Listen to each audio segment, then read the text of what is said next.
ശാരീരികമായി വെല്ലുവിളികൾ നേരിടുന്നവരും മാനസികമായി വെല്ലുവിളികൾ നേരിടുന്നവരും നിരാലംബരും എൻ്റെ ത്വക്കിൽ ജീവിക്കുന്നവരാണ്.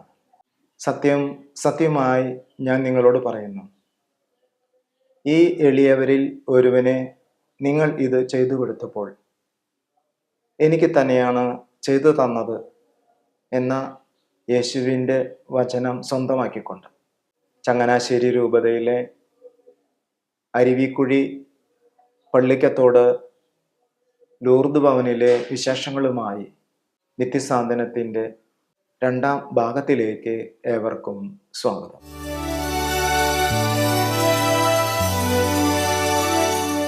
ഇവിടെ വന്ന കാലം മുതൽ ആനിക്കാട്ട് ഞങ്ങളുടെ MCBS അവസരമുള്ളപ്പോഴും കരിമ്പാനിയിലുള്ള അവസരത്തിലുമൊക്കെ ഈ ഭവനത്തിൽ ഞാൻ വരാറുണ്ടായിരുന്നു. എൻ്റെ സഹായം ആവശ്യപ്പെടുന്ന അവസരത്തിലൊക്കെ ഇവിടെ സഹായിക്കാനായിട്ട്, കുർബാന ചൊല്ലാനായിട്ടും സംസാരിപ്പിക്കാനായിട്ടൊക്കെ ഞാൻ വന്നുകൊണ്ടിരിക്കുന്നതാണ്. 3 പേരുമായിട്ട് തുടങ്ങിയ ആ പ്രസ്ഥാനമാണ് ദൈവത്തിൻ്റെ ശക്തമായ അനുഗ്രഹങ്ങളോടുകൂടി വളർന്ന് വികസിച്ചെന്ന് 100ഓളം അംഗങ്ങളുള്ള ഒരു പ്രസ്ഥാനമായിട്ട് മാറിയിരിക്കുക. അതിൽ കുറേ പേര് ഇവരുടെ സേവനം സ്വീകരിച്ചുകൊണ്ട് നല്ല മരണം പ്രാപിച്ചവരുണ്ട്, വീടുകളിലേക്ക് തിരിച്ചു പോയവരുണ്ട്, സുഖം പ്രാപിച്ച് വീടുകളിലേക്ക് പോയവരുണ്ട്. അങ്ങനെ എല്ലാ വിധത്തിലും എല്ലാ തരത്തിലും ഉള്ള ആളുകളോട് വളരെ സ്നേഹത്തോടും കാരുണ്യത്തോടും ദൈവത്തോടും ഉള്ള ആ സേവന മനോഭാവം കൊണ്ടാണ് ഈ പ്രസ്ഥാനം ഇത്രമാത്രം വളർന്നതെന്നും ദൈവാനുഗ്രഹം നിറഞ്ഞു നിൽക്കുന്നതെന്നും നമുക്ക് മനസ്സിലാക്കാനായിട്ട് സാധിക്കും. തുടർന്നും ദൈവത്തിൻ്റെ സമൃദ്ധമായ അനുഗ്രഹം ഈ പ്രസ്ഥാനത്തിനും ഈ ഭവനത്തിനും എല്ലാം ഉണ്ടാകട്ടെ എന്ന് ഞാൻ ആശംസിക്കുന്നു. ഓരോ ദിവസവും ദൈവത്തിൻ്റെ പരിപാലനയിലൂടെ ആണ് ഈ ഭവനം പോകുന്നത്. അപ്പം ഇതിൻ്റെ എല്ലാവരും ചോദിക്കുന്ന ഒരു ചോദ്യമുണ്ട്, ഇതെങ്ങനെയാണ് ഇത് മുന്നോട്ട് പോകുന്നത്? ഇത് എങ്ങനെ മുന്നോട്ട് പോകുന്നതെന്ന് ചോദിച്ചു കഴിഞ്ഞാൽ തിരിഞ്ഞു നോക്കുമ്പോൾ ഞങ്ങൾക്ക് തന്നെ പേടിയാവുന്നുണ്ട്. കാരണം എന്ന് വെച്ചാൽ നമുക്ക് സ്ഥിരമായ സ്പോൺസർ കിട്ടാനുള്ളത് ഒരു 7 പള്ളിയിലെ ചോറുംപതിയാണ്, പിന്നെ ഒരു 4 സ്കൂളിലെ ചോറുംപതിയുണ്ട്. അപ്പം ഇത്രയുമാണ് നമുക്ക് പ്രതീക്ഷയുള്ളത്, ബാക്കിയൊന്നും നമുക്ക് പ്രതീക്ഷയില്ല. അപ്പം ഇങ്ങനെ ഇത് മാത്രം നമ്മളെ മുന്നിൽ കണ്ടുവന്നു. പക്ഷെ ഞങ്ങൾക്കൊരു വിശ്വാസമുണ്ട്, സർവശക്തനായ ദൈവം ഒരിക്കലും കൈവിടാതെ മുന്നോട്ട് കൊണ്ടുപോകും, ദൈവത്തിൻ്റെ തണലിൽ മുന്നോട്ട് പോകാനായിട്ട് സാധിക്കും എന്ന്. അങ്ങനെയാണ് ഇത് ഓരോ ദിവസവും പോകുന്നത്. അപ്പം ആരെങ്കിലും കടന്നു വരും, ഇപ്പം നിങ്ങളിപ്പോൾ കടന്നു വന്നു കഴിഞ്ഞാൽ നമുക്ക് ഈ വഴിയെ കടന്നു വരുമ്പോൾ കാണാം ഒരു യാത്ര സൗകര്യം കുറവുണ്ട്, അതുപോലെ തന്നെ വഴികൾ ഒത്തിരി പോയി കിടക്കുന്ന വഴിയാണ്. പക്ഷെങ്കിലും ഒരു ദിവസം പോലും പട്ടിണിക്കിടാണ്ട് തമ്പുരാൻ പോറ്റിക്കൊണ്ടുവന്നു. ദൈവത്തിൻ്റെ കരങ്ങളിൽ നമ്മൾ ഈ ഭവനത്തെ സംരക്ഷിച്ചു പോകുന്നു. 106 പേര് വരെ ഈ ഭവനത്തിൽ വന്നിട്ടുണ്ടായിരുന്നു. ഇപ്പോൾ ഉള്ള കുറേ പേര് നമുക്ക് വീട്ടിൽ എത്തിക്കാൻ സാധിക്കും. 400 ചില്ലുവാനും പേരെ നമുക്ക് വീട്ടിലെത്തിക്കാനായിട്ട് സാധിച്ചു. അതുപോലെ തന്നെ ഒരു 100 ചില്ലുവാനും പേര് 118 പേരോളം ഈ ഭവനത്തിൽ നിന്ന് മരിച്ചു പോയിട്ടുണ്ട്. ഇവരെയൊക്കെയും ദൈവത്തിൻ്റെ പരിപാലനയുടെ തണലിൽ നമുക്ക് കൊണ്ടുവന്ന് ഇവരുടെ ഭവനങ്ങളിൽ എത്തുമ്പോൾ അവർക്കുണ്ടാകുന്ന സന്തോഷമൊക്കെ കാണുമ്പോൾ നമുക്ക് ഒത്തിരി ആനന്ദം തോന്നാറുണ്ട്. ഞാൻ ഇതിന് മുന്നേ ജോലി ചെയ്തിരുന്നത് വെളിയിലായിരുന്നു, ഇസ്രായേലിലായിരുന്നു. അവിടെ നമ്മൾ കെയർ ടേക്കറായിട്ടായിരുന്നു ജോലി ചെയ്തുകൊണ്ടിരുന്നത്. നമ്മൾ ഒരാളുടെ ഒരു സഹായിയായിട്ട് നേഴ്സ് സംബന്ധം അങ്ങനെയുള്ള എല്ലാ കാര്യങ്ങളും നമ്മൾ ചെയ്യുന്നുണ്ട്. അപ്പം അവിടെ ജോലി ചെയ്തുകൊണ്ടിരുന്ന സമയത്ത് ഒന്നും ഞാൻ ഒരിക്കലും പ്രതീക്ഷിച്ചില്ല ഞാൻ ഇവിടെ ഇങ്ങനെ നമ്മളൊരു സ്ഥാപനത്തിൽ, ഈ ലൂർദ് ഭവൻ പോലുള്ള ഒരു സ്ഥാപനത്തിൽ വരുമെന്നോ അവിടെ ജോലി ചെയ്യാൻ നമുക്കൊരു അനുഗ്രഹം കിട്ടുമെന്നോ ഒന്നും ഞാൻ ഒരിക്കലും വിചാരിച്ചിരുന്നില്ല. ദൈവത്തിൻ്റെ അനുഗ്രഹഫലമായി അല്ല ദൈവത്തിൻ്റെ നിയോഗമായി ഞാൻ ഇവിടെ എത്തിച്ചേർന്നതാണ്. അപ്പോൾ ഇപ്പോൾ ഇവിടെ വന്നു കഴിഞ്ഞപ്പോൾ തന്നെ ഇവിടുത്തെ ഒരു അന്തരീക്ഷം എന്ന് പറയുന്നത് നമ്മൾ നേരത്തെ നിന്ന പോലെയോ അല്ലെ നേരത്തെ ജോലി ചെയ്ത സ്ഥലത്തെ പോലെയോ ഒന്നുള്ള ഒരു സാഹചര്യമല്ലായിരുന്നു. ഇത് വേറൊരു ലോകമാണ്. ഇപ്പോൾ ഇവിടെയുള്ള അന്തേവാസികളായ ആൾക്കാരുമായിട്ട് നമ്മൾ ഇടപെടുകയും അവരുടെ സാഹചര്യങ്ങൾ മനസ്സിലാക്കുകയും അവരുടെ രോഗവിവരങ്ങൾ മനസ്സിലാക്കുകയും അവർക്ക് വേണ്ട ശുശ്രൂഷകൾ ചെയ്യുകയും ഒക്കെ ചെയ്ത് കഴിഞ്ഞപ്പോഴത്തേക്കും നമുക്ക് ആ ഒരു വേറൊരു അവസ്ഥയിലാണ് ഇപ്പോൾ നമ്മൾ ജോലി ചെയ്തുകൊണ്ടിരിക്കുന്നതും നിൽക്കുന്നതും. അപ്പോൾ ഞാൻ ഇവിടെ വന്നതിൽ ഇത്രയും നാളായി ഇവിടെ ജോലി ചെയ്യുന്നു. അപ്പം ഞാൻ പകലും നൈറ്റുമായിട്ട് ഞങ്ങൾ മാറി മാറിയാണ് ചെയ്തുകൊണ്ടിരിക്കുന്നത് ജോലി. അപ്പോൾ ആ സമയങ്ങളിലെല്ലാം നമ്മൾ ഓരോരുത്തരുടെയും സാഹചര്യങ്ങൾ ഓരോ ദിവസവും ഓരോരുത്തർക്കും ഓരോ സ്വഭാവവിശേഷങ്ങളായിരിക്കും, അല്ലെ അവരുടെ അവസ്ഥകൾ വേറെ ആയിരിക്കും, അവരുടെ സാഹചര്യങ്ങൾ വേറെ ആയിരിക്കും. അവർ പെരുമാറുന്നത് വേറെ ഓരോ രീതികളിലായിരിക്കും. അപ്പോൾ അത് നമ്മളതെല്ലാം മനസ്സിലാക്കി അവരുമായിട്ട് ഇടപഴകുക, അവരുടെ കാര്യങ്ങൾക്കനുസരിച്ച് അവർക്ക് വേണ്ട കാര്യങ്ങൾ ചെയ്തു കൊടുക്കുക. ഇതൊക്കെയാണ് ഞങ്ങളിപ്പോൾ ഇവിടെ ചെയ്തുകൊണ്ടിരിക്കുന്നത്. ഞാൻ മാത്രമല്ല, ഇവിടെ ജോലി ചെയ്യുന്ന എല്ലാ ആൾക്കാർക്കും ഓരോരുത്തർക്കും ഓരോ ജോലി പറഞ്ഞിട്ടുണ്ടെങ്കിൽ എല്ലാവരും എല്ലാ കാര്യങ്ങളും സഹകരിച്ചാണ് ഇവിടെ മുന്നോട്ട് പോകുന്നത്. അതിൽ നമുക്കും പങ്കാളിത്തം അല്ലെങ്കിൽ നമുക്ക് ഇവിടെ ആ ഒരു കാര്യത്തിൽ ഭാഗം ആകാൻ സാധിച്ചതിൽ ഞാൻ വളരെയധികം സന്തോഷവാനാണ്. പള്ളിക്കത്തോട് ദേശത്തിലേക്ക് വന്നപ്പോൾ മുതൽ കേൾക്കുന്ന ഒരു പേരാണ് ലൂർദ് ഭവൻ ട്രസ്റ്റ് എന്ന് പറയുന്നത്. ശരിക്കും എന്താണെന്ന് അറിയാതെ അല്ലെങ്കിൽ അവരുടെ പ്രവർത്തനങ്ങൾ എന്താണെന്നൊന്നും എനിക്കറിയില്ലായിരുന്നു. പക്ഷേ ഞാൻ വന്ന സമയത്ത് തന്നെ ഈ ഒരു ട്രസ്റ്റിലേക്ക് വരുവാനും ഇവിടുത്തെ അന്തേവാസികളെ കാണുവാനും ഒക്കെ സാധിച്ചു. അതിനപ്പോഴാണ് എനിക്ക് മനസ്സിലായത് ശരിക്കും ദൈവ ശുശ്രൂഷയിൽ എത്രത്തോളം ജനങ്ങൾ പങ്കെടുക്കുന്നുള്ളത് മനസ്സിലാക്കുവാനായിട്ട് എനിക്ക് സാധിച്ചു.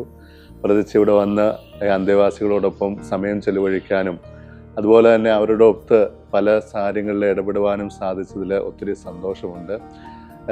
ഞാൻ വന്നിട്ട് ഇപ്പോൾ ഏകദേശം 3 വർഷം അടുക്കാറാവുന്നു. ഈ 3 വർഷത്തിനുള്ളിൽ ഇവിടുത്തെ എല്ലാ പ്രോഗ്രാമുകൾക്കും എന്നെ ക്ഷണിക്കുകയും ഞാൻ വരികയും പങ്കെടുക്കുകയൊക്കെ ചെയ്തിട്ടുണ്ട്. പ്രത്യേകിച്ച് ഇതിൻ്റെ സംഘടനകൾ അല്ലെങ്കിൽ ഇതിൻ്റെ ഭാരവാഹികളൊക്കെ ഇതിനു വേണ്ടി കഷ്ടപ്പെടുന്നതൊക്കെ കാണുമ്പോഴാണ് ശരിക്കും ദൈവസ്നേഹം എത്രത്തോളം വലുതായിട്ട് മറ്റുള്ളവരിലേക്ക് പങ്കെടുക്കുന്നുണ്ട് എന്നുള്ളത് മനസ്സിലാക്കാൻ സാധിച്ചത്. പ്രത്യേകിച്ച് ജോസേട്ടൻ തൻ്റെ ജീവിതം മുഴുവൻ ഇതിനു വേണ്ടി സമർപ്പിച്ച ഒരു വ്യക്തിയാണെന്ന് പറയുവാനായിട്ട് സാധിക്കും. ഏകദേശം 90 കാലഘട്ടങ്ങളിലാണ് ഈ ലൂർദ് ഭവൻ ട്രസ്റ്റ് തുടങ്ങുന്നത്. അതിനുശേഷം ഇങ്ങോട്ട് നോക്കുമ്പോൾ അതിൻ്റെ ഉയർച്ച മാത്രമേ നമുക്ക് കാണുവാൻ സാധിക്കുള്ളൂ. അനേകം ആൾക്കാരുടെ സഹായങ്ങൾ കൊണ്ടും അതുപോലെ തന്നെ പ്രാർത്ഥനകൾ കൊണ്ടും ഈ ലൂർദ് ഭവൻ ട്രസ്റ്റ് മുന്നോട്ട് പോവുകയാണ്. ഞങ്ങളുടെ ഇടവകയിൽ നിന്നും യൂത്ത് ലീഗ് അംഗങ്ങളും അതുപോലെ തന്നെ മറ്റുള്ളവരുമൊക്കെ ഈ സ്ഥാപനം സന്ദർശിക്കുകയും ഇതിൻ്റെ പ്രവർത്തനങ്ങളിലൊക്കെ പങ്കെടുക്കുകയും ചെയ്യാറുണ്ട്. വളരെ സന്തോഷത്തോടു കൂടിയാണ് ഞങ്ങളെല്ലാവരും ഇതിൽ പങ്കെടുക്കുന്നത്. ഓരോ വ്യക്തികളും ചിലപ്പോൾ കല്യാണം അല്ലെങ്കിൽ മാമോദിസ പിന്നെ ചാത്തം ഇങ്ങനെയൊക്കെ വരുമ്പോൾ ഈ ഭവനത്തിൽ കടന്നു വന്ന് അവർ ഭക്ഷണം തന്ന് സഹായിക്കുന്നു.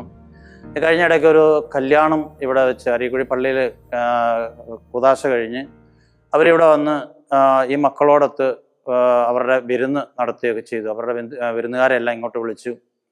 അങ്ങനെ അവർ വന്നിട്ട് ആ ഭാര്യയും പുതുമണാളിനും പുതുമണവാട്ടിയും കൂടി ചേർന്ന് ഈ മക്കൾക്ക് ഭക്ഷണം വിളമ്പി കൊടുത്ത ഒരു വലിയ സംഭവം ഉണ്ടായി.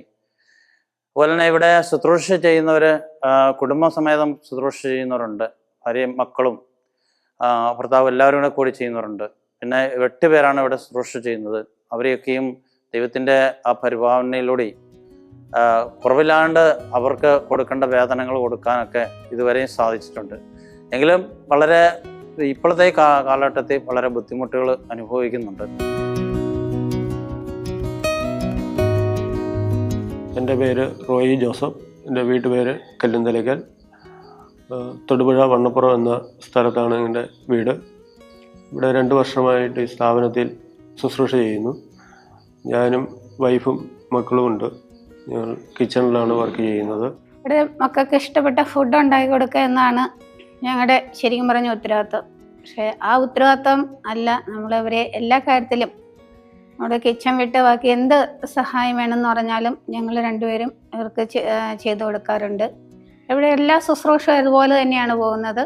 ഞങ്ങൾ സന്തോഷത്തോടെ അവരിൽ ഈശോയെ കണ്ടുകൊണ്ട് തന്നെ അവർക്ക് വേണ്ടി ഞങ്ങൾ സ്നേഹത്തോടെ തന്നെ ഫുഡ് ഉണ്ടാക്കി കൊടുക്കുകയും അത് വിളമ്പി കൊടുക്കുകയും ചെയ്യുന്നു. ശരിക്കും പറഞ്ഞാൽ എന്നെ സംബന്ധിച്ചാണെങ്കിൽ വീട്ടിൽ ഒരു 5 പേർക്കുള്ള ഭക്ഷണം പോലും ഞങ്ങളുടെ ഫാമിലി ഇതാണ്. 3 മക്കളാണ് ഞങ്ങൾക്കുള്ളത്. ഇവർക്കുള്ള ഫുഡ് പോലും ഉണ്ടാക്കി കൊടുക്കാൻ പറ്റില്ലാത്തൊരു സാഹചര്യത്തിൽ നിന്നാണ് ഞാൻ ദൈവത്താൽ ശരിക്കും ഞങ്ങൾ ഇവിടെ എത്തപ്പെട്ടത്. ഈ മക്കൾക്ക് വേണ്ടി ശുശ്രൂഷ ചെയ്തു കൊടുക്കണമെന്നായിരുന്നു ദൈവഹിതം. ഞാൻ ഓർക്കുകയാണ്, ഈ ഒരു 5 പേർക്ക് പോലും ഫുഡ് ഉണ്ടാക്കാൻ പറ്റുമല്ലാതെ ഞാൻ എങ്ങനെ ഈ 100 പേർക്കുള്ള ഫുഡ് ഉണ്ടാക്കുന്നത് ഞങ്ങൾ പലപ്പോഴും ആലോചിച്ചിട്ടുണ്ട്. പക്ഷെ ഒന്നുറപ്പാണ്, പരിശുദ്ധ അമ്മയുടെ കൃപ. അമ്മ എപ്പോഴും ഞങ്ങളുടെ കൂടെ ഉള്ളതുകൊണ്ട് മാത്രമാണ് ഞങ്ങൾക്കിത് സാധിച്ചിടുന്നത്. അതുപോലെ തന്നെ ഈ ഭവനത്തിൽ വന്നു കഴിയുമ്പോൾ ഒത്തിരി ബുദ്ധിമുട്ടിലൂടെയാണ് ഞങ്ങളിവിടെ വന്നത്. പക്ഷേ ഈ മക്കളെ കണ്ടു കഴിഞ്ഞപ്പോൾ നമ്മുടെ ബുദ്ധിമുട്ടുകളൊന്നുമല്ല, അത് വെറും നിസ്സാരമാണ് എന്നൊരു തോന്നലുണ്ടാവുകയും സന്തോഷത്തോടെ ഇവർക്ക് ഫുഡ് ഉണ്ടാക്കി കൊടുക്കാനും മറ്റു കാര്യങ്ങളിലും എല്ലാം സഹായിക്കാനുള്ള കൃപ ഞങ്ങൾക്കുണ്ടാകുന്നുണ്ട്. കൃഷിതനേ ഉത്തിതനേ മർത്യരെ കാത്തിടണേ. കൃഷിതനേ ഉത്തിതനേ മർത്യരെ കാത്തിടണേ. എന്നെ പൊതിഞ്ഞു പിടിക്കണമേ, തിന്മ കാണാതെ കാക്കണമേ. എന്നെ പൊതിഞ്ഞു പിടിക്കണമേ, തിന്മ കാണാതെ കാക്കണമേ. ഈശോദൻ ഹൃത്തിനുള്ളിൽ, ഈശോദൻ മേലങ്കിക്കുള്ളിൽ, ഈശോദൻ ഹൃത്തിനുള്ളിൽ, ഈശോദൻ മേലങ്കിക്കുള്ളിൽ. ഈശോയെ നിന്നുകം കാണുമ്പോഴെന്നുകം ശോഭിതമാകും. ഈശോയെ നീ എന്നിൽ വാഴുമ്പോഴെന്നുകം സ്വർഗമായി തീരും. ക്രൂശിതനേ ഉത്തിതനേ മർത്യരെ കാത്തിടണേ. ക്രൂശിതനേ ഉത്തിതനേ മർത്യരെ കാത്തിടണേ. ഞാൻ ഒരു MSW പഠിച്ച സ്റ്റുഡൻ്റ് ആയിരുന്നു. അതിനുശേഷം പഠിച്ചുകൊണ്ടിരിക്കുന്ന സമയത്ത് ഇൻറ്റേൺഷിപ്പിനായിട്ടാണ് Lourdes Bhavan psycho social rehabilitation സെൻ്ററിൽ വന്നത്.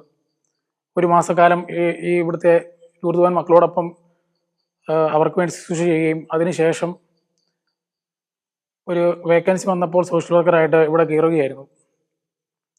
ഇപ്പോൾ മൊത്തം 4 മാസത്തോളം ഞാനിവിടെ ഉണ്ടായിരുന്നു. എന്നെ സംബന്ധിച്ചോളം തികച്ചും മറ്റുള്ള ഒരു അന്തരീക്ഷത്തിൽ നിന്ന് തികച്ചും വ്യത്യസ്തമാണ് ഇവിടെ. എന്ന് വെച്ചാൽ ആരോഗ്യമില്ലാത്തവർക്ക് വേണ്ടി അവർക്ക് വേണ്ട സഹായങ്ങൾ ചെയ്യുക, അവരെ ശുശ്രൂഷിക്കുക, അവർക്ക് വേണ്ട ടേക്ക് കെയർ കൊടുക്കുക എന്നുള്ളതാണ് നമ്മളിവിടെ ചെയ്തുകൊണ്ടിരിക്കുന്നത്. ഞാൻ മനസ്സിലാക്കിയത്തോളം ഇതൊരു ദൈവാനുഗ്രഹം എന്ന് പറഞ്ഞൊരു സ്ഥലമാണ്, പ്രത്യേക സ്ഥലമാണ്. അതുകൊണ്ട് തന്നെ ദൈവം തിരഞ്ഞെടുത്തതിൻ്റെ പേരിലാണ് ഞാൻ ഇന്ന് ഇവിടെ ഈ സോഷ്യൽ വർക്കറായിട്ട് ജോലി ചെയ്യാൻ സാധിച്ചത്. അതോടൊപ്പം തന്നെ ഇന്നത്തെ നിൽക്കുന്ന ഈ സാഹചര്യത്തിൽ ഞാൻ വളരെ സന്തോഷവാനാണ്. കാരണം ഈ സ്ഥാപനത്തെപ്പറ്റി കൂടുതൽ ഞാൻ അറിഞ്ഞത് എൻ്റെ കൂട്ടുകാർ വഴിയാണ് അറിഞ്ഞത്. കാരണം അവരിവിടെ മുമ്പ് ഇൻറ്റേൺഷിപ്പ് ചെയ്തിട്ടുണ്ട്. അങ്ങനെ ചെയ്തതിന് ശേഷം ഇവിടെ ചെയ്യാനൊരു ആഗ്രഹം മൂലം ഞാൻ വന്നു. അതിനുശേഷം ഇവിടെ ദൈവം എന്നെ ഇവിടെ ഒരു സോഷ്യൽ വർക്കറായിട്ട് തിരഞ്ഞെടുക്കുകയാണ് ചെയ്തത്. ഈ സ്ഥാപനത്തിൻ്റെ പ്രവർത്തനങ്ങൾ എന്ന് പറയുകയാണെങ്കിൽ നമ്മളിവിടെ മെയിനായിട്ട് ഇവിടുത്തെ മക്കൾക്ക് വേണ്ടിയുള്ള അവരുടെ വെൽഫെയറിന് വേണ്ടിയാണ് പ്രവർത്തിക്കുന്നത്. അവരുടെ ആരോഗ്യനില മെച്ചപ്പെടുക, അവർക്ക് വേണ്ട ശുശ്രൂഷകൾ നൽകുക, കൂടാതെ അവരുടെ ഡേ ടു ഡേ റൊട്ടീൻസ്, അതായത് വരിയോര നിന്ന് വരുന്ന അവർക്ക് വേണ്ട നല്ല ആഹാരങ്ങൾ കൊടുക്കുക, പോഷക സമൃദ്ധമായ ആഹാരങ്ങൾ കൊടുക്കുക, അതുപോലെ തന്നെ അവർക്ക് വേണ്ട വസ്ത്രങ്ങൾ കൊടുക്കുക, അവരെ വൃത്തിയായിട്ട് തന്നെ നടത്തുക എന്നൊക്കെയാണ് നമ്മളിവിടെ ചെയ്യുന്നത്. എന്നെ ഏൽപ്പിച്ചിരിക്കുന്ന ഈ ഉത്തരവാദിത്വം വളരെ സന്തോഷപൂർവ്വം ഞാൻ ഇവിടെ ചെയ്യുന്നു. അതിന് ഞാൻ ദൈവത്തിന് നന്ദി പറയുന്നു. 1999 ഈ സ്ഥാപനം സ്റ്റാർട്ട് ചെയ്തന്നു പോലെ ഞാൻ ഇതിൻ്റെ ട്രസ്റ്റ് മെമ്പറാണ്. എനിക്ക് വളരെയധികം കാര്യങ്ങൾ ഈ സ്ഥാപനത്തിന് വേണ്ടി ചെയ്യാൻ പറ്റി. ദൈവത്തിൻ്റെ ഭയങ്കരമായ കൃപ ഞങ്ങൾക്ക് നിരന്തരം ലഭിച്ചുകൊണ്ടിരുന്നു. ആദ്യകാലങ്ങൾക്ക് ഭയങ്കര പരിതാപകരമായ ഒരു അവസ്ഥയിലായിരുന്നു. നമുക്ക് ഭക്ഷണത്തിന് വരെ ബുദ്ധിമുട്ടായിരുന്നു. പിന്നെ അത് ഈ 25 കൊല്ലം കൊണ്ട് പടിപടിയായി വളർന്ന് നമ്മൾ ഈ സ്ഥിതിയിൽ വന്നത്. അതുപോലെ 450-ൽ മേൽ ആൾക്കാർ ഇവിടുന്ന് അവരവരുടെ വീടുകളിൽ പോയി പലരും വിവാഹം കഴിക്കുകയും സുഖമായി ജീവിക്കുകയും ചെയ്യുന്നുണ്ട്. അതൊക്കെ ഞങ്ങൾക്ക് വളരെ അഭിമാനമുള്ള കാര്യമാണ്. അതെല്ലാം ദൈവത്തിൻ്റെ ഒരു കൃപയിൽ സംഭവിച്ച കാര്യങ്ങളാണ്. അതുപോലെ ഞങ്ങളുടെ ഈ ട്രസ്റ്റിനകത്ത് 5 മെമ്പർമാരുണ്ട്. ഞങ്ങൾ ഈ ബോഡി എന്ത് സംസാരിച്ചാലും ഒരു എതിരഭിപ്രായം ഇല്ലാത്തത് ഞങ്ങളുടെ വിജയത്തിൻ്റെ ഒരു പ്രത്യേക കാര്യമാണ്. ഞാൻ ഇവിടെ അടുത്ത പാലാരൂപതയിലെ മൂഴൂർ എന്ന പള്ളിയുടെ ഒരംഗമാണ്. ഞങ്ങളുടെ അച്ഛനുമൊക്കെ ഇവിടെ വന്ന് നിരന്തരം ബലിയർപ്പിക്കുകയോ ഒക്കെ ചെയ്യാറുണ്ട്. അതുപോലെ അവിടുന്ന് ഞങ്ങളുടെ വിൻസെൻ്റ് പോളിൻ്റെ ഒരു ഭാഗമായിട്ട് ഞങ്ങൾ പൊതിച്ചോറുകൾ ഇവിടെ ഞായറാഴ്ചകളിൽ കൊടുക്കാറുണ്ട്. എല്ലാം ഒരു ദൈവവേലയായിട്ട് കരുതി ഞങ്ങൾ ചെയ്യുന്നതുകൊണ്ട് ദൈവത്തിൻ്റെ പ്രത്യേക അനുഭവം ഞങ്ങൾക്ക് കിട്ടാറുണ്ട്.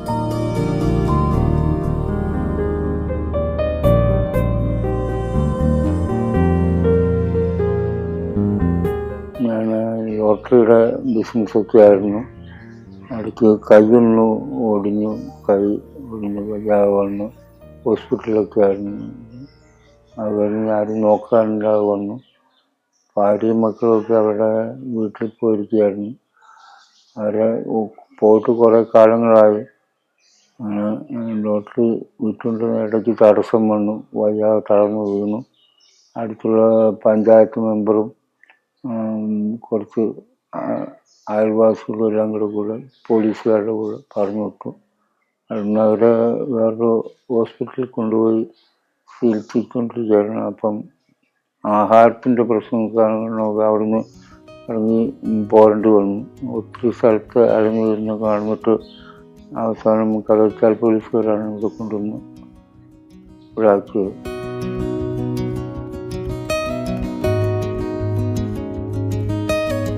ഞാനിവിടെ ജോയിൻ ചെയ്തിട്ട് 3 വർഷം കഴിഞ്ഞു. ഞാൻ ജോയിൻ ചെയ്ത് 3ാമത്തെ ദിവസം തന്നെ ജോസിയേട്ടനെ ഫോൺ ചെയ്യുകയായിരുന്നു ചെയ്തത്. കൊറോണയുടെ സമയമായിരുന്നു. ഇവിടെ ഒരു അന്തേവാസി മരണപ്പെട്ടു. ജോസിയേട്ടനടക്കം എല്ലാവരും ഇവിടെ ക്വാറന്റൈനായിട്ട് കിടക്കുകയായിരുന്നു. ആ സമയത്ത് ഞാനും ഇവിടെ ഒരു അയൽവാസി ആളും കൂടിയാണ് ആ മൃതദേഹം കൊണ്ടുപോയതും മറ്റു കാര്യങ്ങളെല്ലാം ചെയ്തത്. അന്ന് തൊട്ടുള്ള ബന്ധമാണ് ജോസിയേട്ടനുമായിട്ട്. ജോസിയേട്ടന് എന്തെങ്കിലും ആവശ്യമുണ്ടെങ്കിൽ എന്നെ വിളിക്കും. ഞാൻ ജോസിയേട്ടനെ പല കാലങ്ങളും വിളിക്കാറുണ്ട്. പലപ്പോഴും നല്ല രീതിയിൽ തന്നെ ഒരു കോണ്ടാക്ട് ഇപ്പോഴും നിലനിൽക്കുന്നുണ്ട്. എന്നെ കഴിയാവുന്ന പല കാര്യങ്ങളിലും ഞാൻ ജോസിയേട്ടന് ചെയ്തു കൊടുത്തിട്ടുണ്ട്. അതുപോലെ തന്നെ ഞങ്ങൾക്ക് ഏറ്റവും പ്രധാനമായിട്ട് പറയാനുള്ളത് ഈ അലഞ്ഞിരിഞ്ഞ് നടക്കുന്ന ആളുകളെ, കാരണം അവരെ വേറെ എങ്ങും കൊണ്ടുചെല്ലാൻ പറ്റത്തില്ല. നമുക്ക് അവരെ അങ്ങനെ നല്ല രീതിയിൽ പാർപ്പിക്കാൻ പറ്റുന്ന ഒരു സൗകര്യം ഈ നമ്മുടെ ഈ ജോസിയേട്ടൻ്റെ ഭവനത്തിലല്ലാതെ ഇല്ല. അപ്പോൾ നമ്മൾ അന്നേരം വിളിക്കും, ജോസിയേട്ടനെ വിളിക്കും. അന്നേരം ജോസിയേട്ടൻ അതിനാ സാറേ ധൈര്യമായിട്ട് കൊണ്ടുവരും, ഞാൻ നോക്കിക്കോളാം എന്ന് പറയും. ഇവിടെ കൊണ്ടുവരും. ജോസിയേട്ടൻ ഞാനിവിടെ വന്ന് അപ്പോൾ 96 പേരായിരുന്നു ഇവിടെ, അന്തേവാസികളും ജോലിക്കാരും അടക്കം. അന്ന് അത്രയും പേരും ക്വാറന്റൈനായിരുന്നു. 82-86 പേരോളം ഇവിടെ ഉണ്ടായിരുന്നതാണ് എനിക്ക് തോന്നുന്നത്. ഇപ്പോഴത്തെ കണക്ക് 72 പേരാണ്. അപ്പോൾ അത്രയും പേര് ഇവിടെ നിന്ന് അസുഖം ഭേദമായി മാറിപ്പോയിട്ടുണ്ട്. പിന്നെ ഒരു 5-6 പേര് മരിച്ചിട്ടുമുണ്ട്, അതെനിക്കറിയാം. ബാക്കി അത്രയും പേര് ഇവിടെ നിന്ന് അസുഖം ഭേദമായി അല്ലെങ്കിൽ ബന്ധുക്കൾ വന്ന് കൂട്ടിക്കൊണ്ട് പോവുകയും ചെയ്തിട്ടുള്ളതാണ്. പലതവണ നമ്മളോട് വന്ന് പല കാര്യങ്ങളും വന്നാറുണ്ട്. മജിസ്ട്രേറ്റ് ഒക്കെ വന്നപ്പോഴൊക്കെ ഞങ്ങളോട് വന്നിട്ടുണ്ട്. എല്ലാവരും നല്ല രീതിയിൽ തൃപ്തരായിട്ടാണ് ഇവിടുത്തെ പ്രവർത്തനങ്ങൾ കണ്ടു പോയിരിക്കുന്നത്.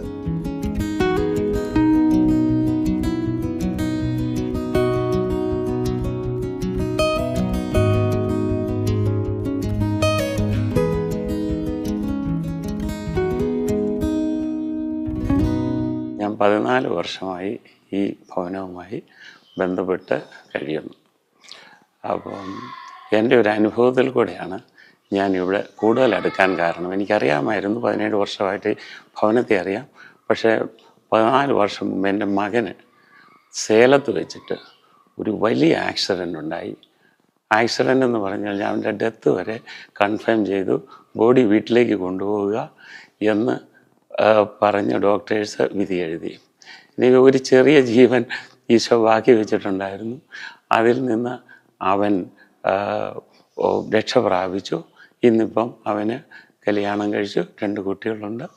അപ്പം അതെൻ്റെ ഒരു വലിയ അനുഭവമായിരുന്നു. അന്ന് ഈ ഭവനത്തിലെ മക്കൾ അവർ ഏകദേശം 80 പേരുണ്ടായിരുന്നു എന്നാണ് എൻ്റെ ഓർമ്മ. അവരുടെ പ്രാർത്ഥന ടോമിനെ രക്ഷിക്കണേ, ടോമിനെ ഞങ്ങൾക്ക് തരണേ എന്ന് നാണമില്ലാതെ പ്രാർത്ഥിച്ചു എന്ന് പറഞ്ഞാൽ കേട്ട് പുറത്ത് നിൽക്കുന്നവർക്കാണെങ്കിൽ അവർക്കൊരു ബുദ്ധിമുട്ട് തോന്നുന്ന രീതിയിൽ അതുപോലെ ശബ്ദത്തിൽ പ്രാർത്ഥിച്ചതിൻ്റെ ഫലമായിട്ടാണ് എൻ്റെ കുഞ്ഞിനെ എനിക്ക് തിരിച്ചു കിട്ടിയെന്നുള്ള പൂർണ്ണ വിശ്വാസം എനിക്കുണ്ട്. അത് എൻ്റെ ഒരു അനുഭവമാണ്. ഞാൻ പയ്യെ ഇതുമായിട്ട് ചേർന്ന് കഴിഞ്ഞ 12 വർഷമായിട്ട് ഞാൻ ഇതിൻ്റെ ട്രസ്റ്റ് മെമ്പറാണ്. ഇതുമായിട്ട് ബന്ധപ്പെട്ട് പോകുന്നു. എനിക്ക് വലിയ അനുഭവം, മറ്റു പല അനുഭവങ്ങളും ഈ ഭവനവുമായിട്ട് ബന്ധപ്പെട്ട് എനിക്ക് നല്ല അനുഭവങ്ങളുണ്ടായിട്ട് എൻ്റെ മക്കളുടെ കല്യാണങ്ങൾ കഴിഞ്ഞു. എല്ലാം നല്ലൊരു രീതിയിൽ ജീവിക്കാനും ഞാൻ പലരുടെ ഭാഗത്തുനിന്നും പലരുടെ അടുത്തു നിന്നും ഇതിനു വേണ്ടിയിട്ടുള്ള സഹായം അഭ്യർത്ഥിച്ചു. എല്ലാവരും നല്ല സമീപനത്തോടുകൂടി ഈ ഭവനത്തെ സഹായിക്കാൻ ദൈവം അനുവദിച്ചു, ദൈവം അനുഗ്രഹിച്ചു എന്നുള്ള പൂർണ്ണ വിശ്വാസം എനിക്കുണ്ട്. പാടം പൂത്ത കാലം പാടാൻ വന്നു നീയും, പൊന്നാറ്റിനപ്പുറത്ത് നിന്നും പൊന്നാരൻ ചൊല്ലി നീ വന്നു. പാടം പൂത്ത കാലം പാടാൻ വന്നു നീയും, ദൂരെ പകലിന്റെ തിരിമെല്ലെ താഴുമ്പോൾ രാമം മിഴിപൂട്ടുമ്പോ പാടിത്തീരാത്ത പാട്ടുമായി സ്വപ്നത്തിൻ വാതിൽ വന്നവളെ നറുതേൻ മൊഴി ഇനി നീ അറിയൂ ഹൃദയം പറയും കഥ കേൾക്കൂ ആ പാടം പൂത്ത കാലം പാടാൻ വന്നു നീയും. ഈ ലൂർദ് ഭവൻ ട്രസ്റ്റിൻ്റെ ആരംഭകാലം മുതൽ എനിക്ക് ട്രസ്റ്റിനെ പറ്റി അറിയാം. കാരണം ഞാൻ 2000 മുതൽ പൊതുപ്രവർത്തന രംഗത്തുണ്ടായിരുന്നു. ഈ ട്രസ്റ്റിനെ സംബന്ധിച്ചിടത്തോളം വളരെ നല്ല രീതിയിലുള്ള ഒരു പ്രവർത്തനം കാഴ്ചവെക്കുന്ന ഒരു ട്രസ്റ്റാണ്.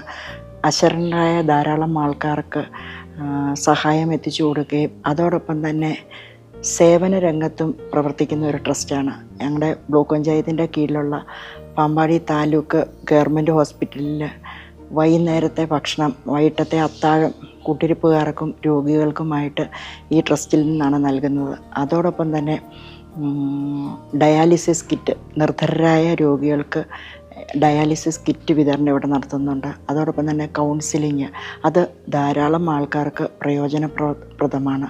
അതുപോലെ ശനിയാഴ്ചകളിൽ ഇവിടെ പ്രത്യേകം പ്രാർത്ഥന ഉണ്ട്. പ്രാർത്ഥനാ സഹായം ആവശ്യമുള്ളവർക്ക് ഇവിടെ വന്നാൽ തീർച്ചയായിട്ടും നല്ല രീതിയിൽ നമുക്ക് നമ്മുടെ ഹൃദയത്തിലേക്ക് ഈശോ കടന്നു വരുന്ന ഒരനുഭവം ഈ ട്രസ്റ്റിൽ കടന്നു വരുമ്പോൾ നമുക്കുണ്ടാകുന്നതാണ്. തീർച്ചയായിട്ടും ഇതിൻ്റെ നടത്തിപ്പുകാരായ ജോസിനെയും കുടുംബത്തെയും അതോടൊപ്പം തന്നെ ഇവിടെ സേവനം അനുഷ്ഠിക്കുന്ന വിവിധ എല്ലാ മതവിഭാഗത്തിൽപ്പെട്ട ആൾക്കാരും ഇവിടെ കടന്നു വരാറുണ്ട്. അങ്ങനെ കടന്നു വരുന്ന സേവനം അനുഷ്ഠിക്കുന്ന എല്ലാ മതവിഭാഗക്കാർക്കും ജഗദീശ്വരൻ എല്ലാവിധ അനുഗ്രഹങ്ങളും നൽകട്ടെ എന്ന് ആശംസിക്കുകയാണ്.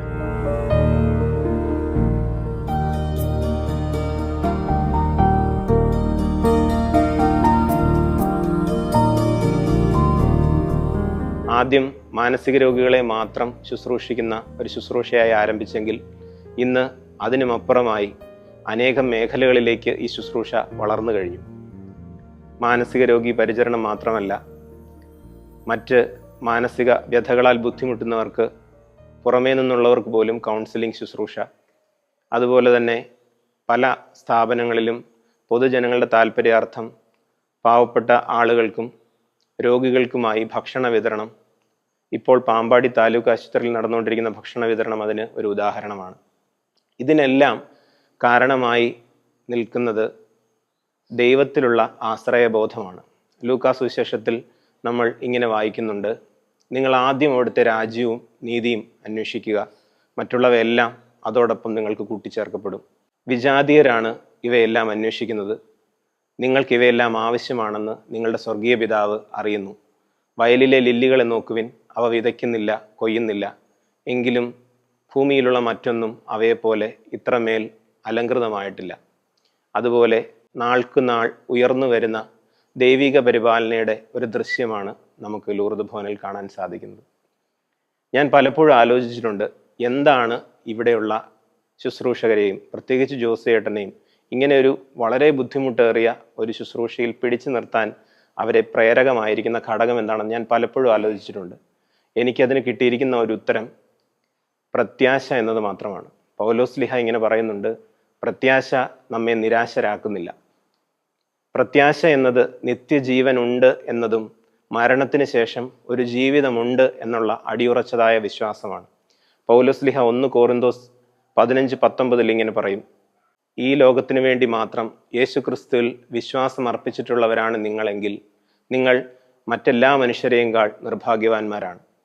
കാരണം ഈ കഷ്ടതയിലും ബുദ്ധിമുട്ടിലും ഇത്രയും വലിയ രോഗികളുടെ പരിചരണത്തിലും ഈ ഭൂമിയിൽ അവർക്ക് മേന്മ നടിക്കാനോ ഈ ഭൂമിയിൽ അവർക്ക് സൗഭാഗ്യമെന്ന് കരുതുവാനോ യാതൊന്നുമുള്ളതായി എനിക്ക് തോന്നുന്നില്ല.